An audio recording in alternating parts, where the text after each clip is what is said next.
agakingirizo nge ntabwo nagakoresha sida bahinduye nk'indi ndwara nk'izindi ngo reka ntagakica. Iyo baza kunganiriza ku bijyanye n'ukwezi k'umugore ntabwo ntari kubasha gutwanirira rwose. Umuntu wese afite uburenganzira bwo kubona amakuru ku buzima bw'imyororokere. Hitamo ni ikiganiro kigufasha kugira amahitamo meza ku buzima bw'imyororokere. Hitamo isoko y'amakuru yizewe ku buzima bw'imyororokere. Ikiganiro Hitamo mukigezwaho ku bufatanye n'umuryango nyarwanda utari uwa leta Raison des Femmes ndetse n'umuryango w'abanyakanada Lami. Ndagusuje aho dukurikiye muri kano kanya ngo uhaye ikaze mu kiganiro Hitamo kigufasha kubona amakuru yuzuye kandi yizewe ajyanye n'ubuzima bw'imyororokere. Amakuru yizewe, amahitamo meza. Nubwo kwikuramo inda cyangwa se kwikuriramo umuntu ari icyaha gihanwa n'amategeko y'u Rwanda, iki ni ikibazo kikigaragara mu gihugu. Uretse rero kuba wakuyemo inda agerwaho n'ingaruka zo gufungwa nk'uko amategeko abiteganya, anahura n'ingaruka nyinshi zijyanye n'ubuzima. Kuri icyo rero kijyanye n'ingaruka, uwo muntu ugiye kuyikuramo ashobora gupfa. Uwo ni Beate Nyirabititaweho, umubyaza ukorera ku ivuriro Karame Specialized Clinic ry'umuryango Raison des Femmes riri mu mujyi wa Kigali. Niwe tugiye kubana muri iki kiganiro. Mu kiganiro cyacu kandi turanagaruka ku byiciro bitanu by'abagore cyangwa se abakobwa bemerewe guhabwa serivisi yo gukuramo inda mu buryo bunoze kandi bwemewe n'amategeko. Impamvu ya kabiri ni uko utwite agomba kuba yarakoreshejwe imibonano mpuzabitsina ku gahato. Uwo ni Sengoga Christopher, inzobere mu mategeko, by'umwihariko akaba anakora ubuvugizi ku mategeko agenga ubuzima bw'imyororokere. Njyewe gutegura iki kiganiro nkaba ngiye no kukikugezaho, nitwa Innocent Habumugisha, Mr. Buzima.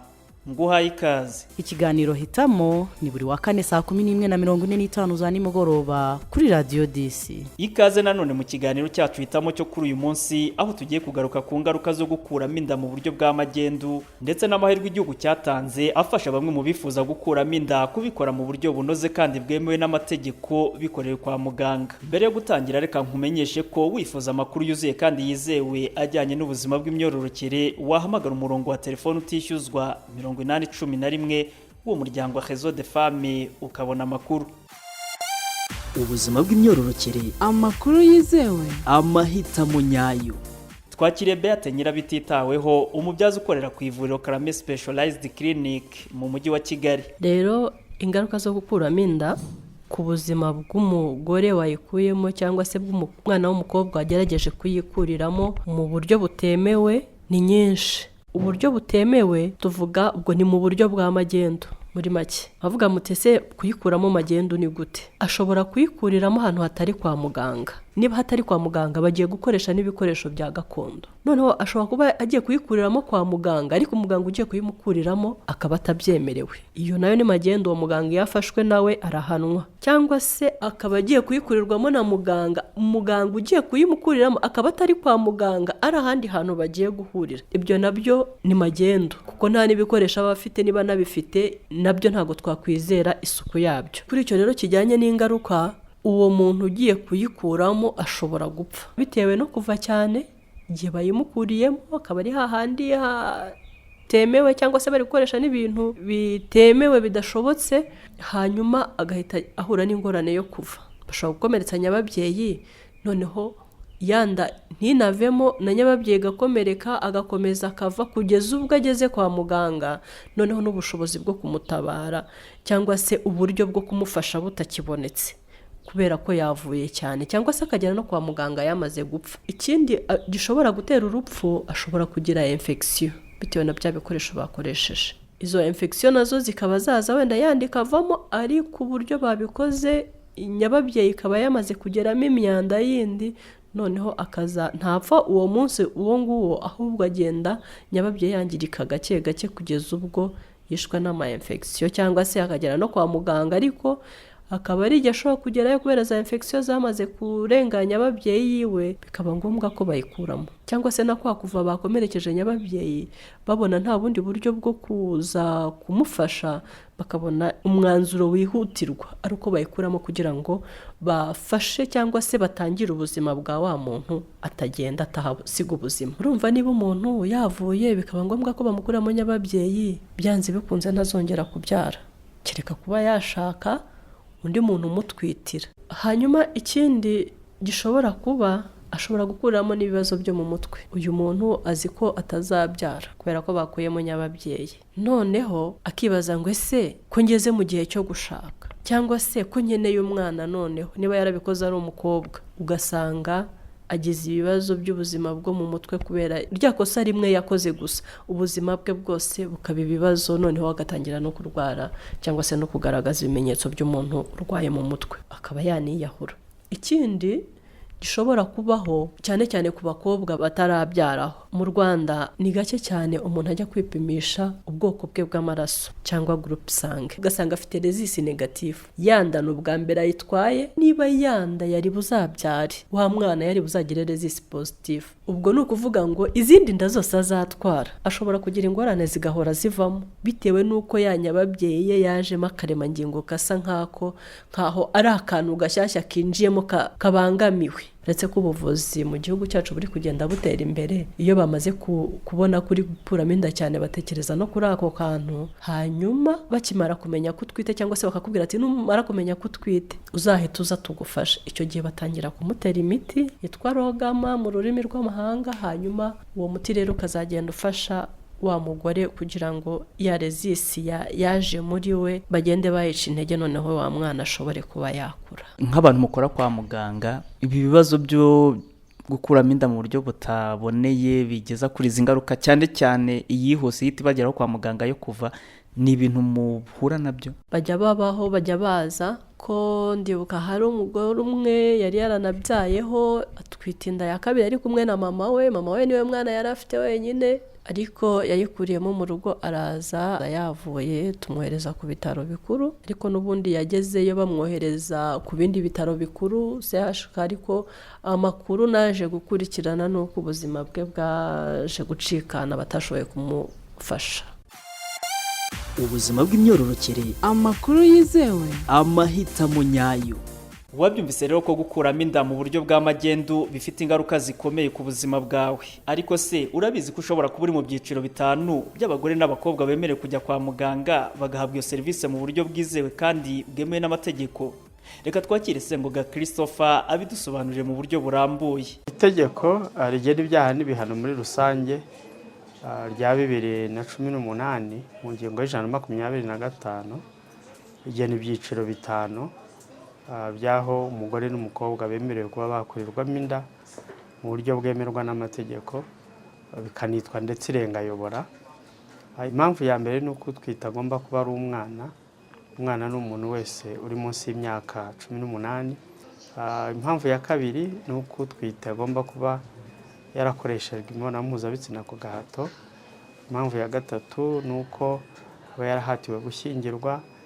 Iya kane ndetse ikaba ari uko yaba yaratewe inda no bafitanye isano, cyane cyane ku gisanira cya kabiri. Impamvu ya nyuma ariyo ya gatanu ni uko byagaragara ko inda ibangamiye ubuzima bw'umubyeyi cyangwa bw'umugore utwite cyangwa se umwana uri mu nda. Muri version y'Ikinyarwanda itegeko ryakoresheje umwana, ariko mu by'ukuri urebye mu Cyongereza ubona ko byari bikwiye kwitwa urusoro, kuko iyo uvuze umwana ahita hazamo ikintu cy'akato, bikaba ikibazo cyane cyane mu Banyarwanda iyo babyumvise. Ariko nanone mu ngingo y'125 agace ka nyuma kakavuga ko hagomba kujyaho iteka rya minisitiri rigena ibigomba kubahirizwa, rikaba ryarashyizweho 2019 mu kwezi kwa 4, naryo risubiramo izo mpamvu ndetse rishimangira ko usaba uburenganzira cyangwa se usaba serivisi yo kurirwamo inda ku mpamvu ya mbere, urumva iya kabiri n'iya gatatu, ariko cyane cyane iya mbere kubera ko agomba kugaragaza ko ari umwana, usanga ari iya kabiri, iya gatatu n'iya kane ko nta bimenyetso asabwa by'impamvu ashingiraho asaba iyo serivisi.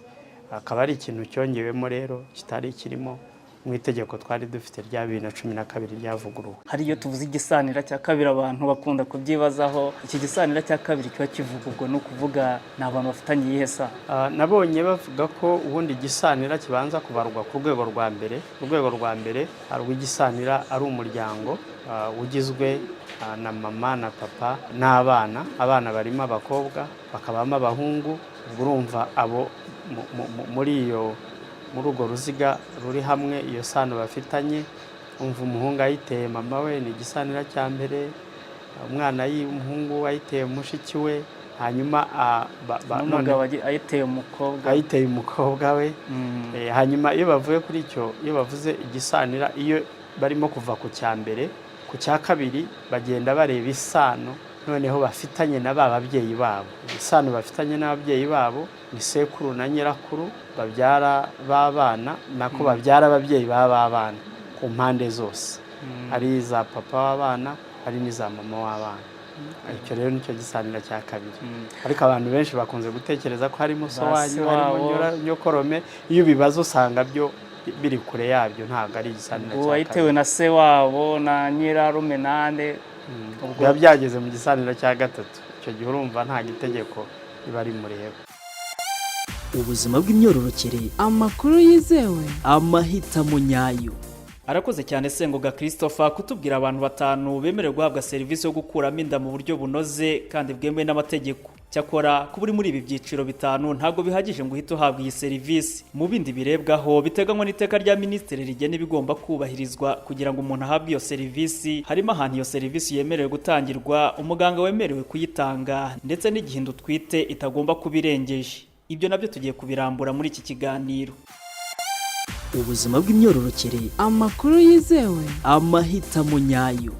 Iteka rya Minisitiri nomero 002/MOH/2024 ryo kuwa 29 z'ukwa 11/2024 rihindura iteka rya Minisitiri nomero 002/MOH/2019 ryo kuwa 8 z'ukwa 4/2019 rigena ibigomba kubahirizwa kugira ngo muganga akuremo umuntu inda. Rivuga ko iyo serivisi itangirwa mu kigo cy'ubuvuzi cya leta cyangwa ikigenga cyemerewe gukorana Minisiteri ifite ubuzima mu nshingano, gukora nk'ibitaro, nk'ikigo nderabuzima cyangwa nka polyclinique. Icyakora Minisiteri ifite ubuzima mu nshingano ishobora no kwemerera clinique yujuje ibisabwa gutanga serivisi yo gukuramo inda nyuma yo gusuzuma ibyo bisabwa. Ubuzima bw'imyororokere, amakuru yizewe, amahitamo nyayo. Ninde muganga rero wemeye gutanga iyi serivisi? Iri teka rya Minisitiri rivuga ko umuganga wemeye gutanga iyi serivisi yo gukuramo inda ari umuntu ufite ubumenyi mu buvuzi bw'abantu, ufite nibura impamyabushobozi y'icyiciro cya 2 cya kaminuza mu ishami ry'ubuvuzi, kandi wemewe n'urwego rushinzwe kugenzura imirimo y'ubuvuzi mu Rwanda, ukorera mu kigo cy'ubuvuzi cya leta cyangwa ikigenga. Ubuzima bw'imyororokere, amakuru yizewe, amahitamo nyayo. Reka turebe no ku gihe yandi twite itagomba kubirengeje. Iri teka rya Minisitiri rivuga ko uretse mu gihinda ibangamiye ubuzima bw'utwite cyangwa ubw'umwana twite, indi kurwamo igomba kubitarengeje ibyumweru 22 ugereranyije mu mezi n'amezi 5 n'ibyumweru 2. Nibyo rero bijyanye n'uburenganzira ku gukuramo inda mu buryo bunoze kandi bwemewe n'amategeko. Wabyumvise ko ari ibintu bine bigomba kuba bikomatanyije, ku buryo kimwe kiramutse kibuze byafatwa nko gukuramo inda mu buryo butemewe n'amategeko. Icyo gihe amategeko hano icyo cyaha akagukurikirana. Ariko niba wifuza gusobanukirwa biruseho kuri iyi ngingo ndetse n'andi makuru ku buzima bw'imyororokere, ndagushishikariza guhamagara umurongo wa telefone utishyuzwa 811, ni ukuvuga 8011 uwo muryango wa Réseau des Femmes. Hari abakozi biteguye kukwakirana yombi. Ubuzima bw'imyororokere, amakuru yizewe, amahitamo nyayo. Uyu ni wo musozo w'ikiganiro cyacu hitamo cyo kuri uyu munsi. Ndagushimiye twabanye kandi nizere ko wungutse ubumenyi buzagufasha kugira amahitamo meza ku buzima bw'imyororokere. Amakuru yizewe, amahitamo meza. Byo gutegura iki kiganiro nkabana nakikugejejeho, nitwe no Sahabo Mugisha, Mr Buzima. Mugira ubuzima buzima.